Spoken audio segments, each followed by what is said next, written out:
In this video, I will show you how to use Glasp Chrome extension. So to get started, go ahead and open Chrome Web Store, and then from here, go ahead and search for Glasp.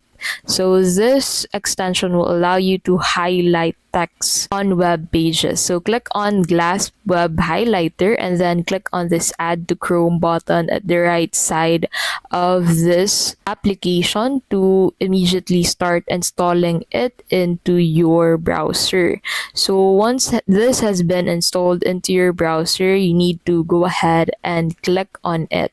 So click on this and then you need to go ahead and head over into the official website of Glasp. So in here you can go ahead and continue with your Google account or your Apple account. So you need to authorize the connection between your Google account and Glasp.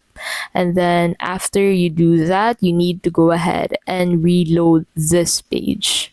So once you have reloaded this page, you can go ahead and start using Glasp. So in this page, you can go ahead and try highlighting on Glasp. So you can select the color, add notes, create a code, or share this directly to X. So for example, I want to highlight a text into this page. I'll need to go ahead and highlight that first, and then right click on the highlighted text to be able to find the highlight text option. Once you head back to the official website of Glasp, you'll be able to find that highlighted text into the highlights and notes. And that is how you can basically use Glasp Chrome extension.